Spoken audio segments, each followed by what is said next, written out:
হবে যে ওবেসিটি যখন হবে তখনই আপনার ইমিউনিটি লেভেলটা কমে যাবে। ইমিউনিটি পাওয়ার যখন না থাকে অটোমেটিক্যালি রোগ প্রতিরোধ ক্ষমতা কমে যায় এবং বিভিন্ন ডিজিজ আমাদের বডিতে অ্যালাউ হয়।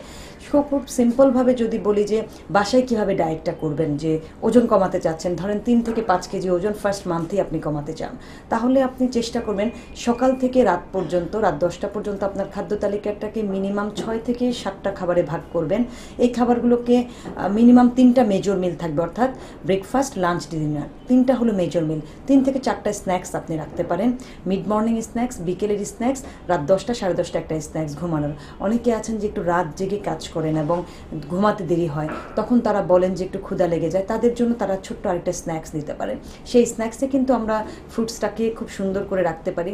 যেমন আপনি যদি স্ন্যাক্স আইটেমে 2টো খেজুরও খেয়ে থাকেন, তাতেও কিন্তু আপনি প্রায় 46 ক্যালোরির মতো পাবেন, যা আপনাকে 1 থেকে 1.5 ঘন্টার একটা সাপোর্ট দিয়ে দেবে। উপরন্তু আপনি হলো পর্যাপ্ত পরিমাণে মিনারেলস পাবেন।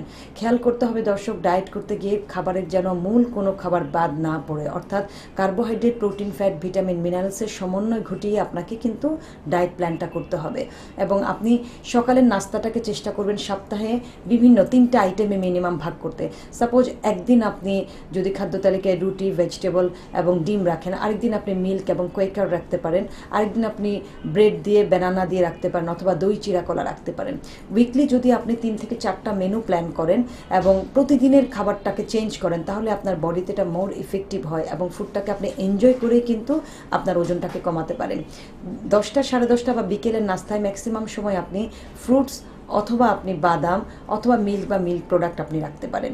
লাঞ্চে আপনি সবসময় আমরা বাসায় যেভাবে খাই, রাইস খেলে রাইস অথবা রুটি খেতে পারেন।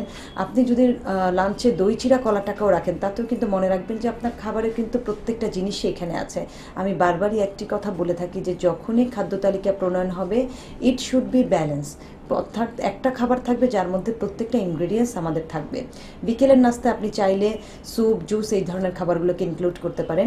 ডিনারটাকে চেষ্টা করতে হবে সকালের সাথে মিল রেখে, অর্থাৎ সকালে যদি 7:30 থেকে 8টার মধ্যে আপনি নাস্তা করেন, তাহলে 12 ঘন্টার মধ্যে ডিনারটাকে কভার করার চেষ্টা করবেন। 7:30 থেকে 8টার মধ্যে আপনি ডিনারটাকে করে ফেলবেন এবং দিনের প্রথম ভাগ থেকে আস্তে আস্তে খাবারের পরিমাণটা কমে শেষ ভাগে কমে চলে আসবে।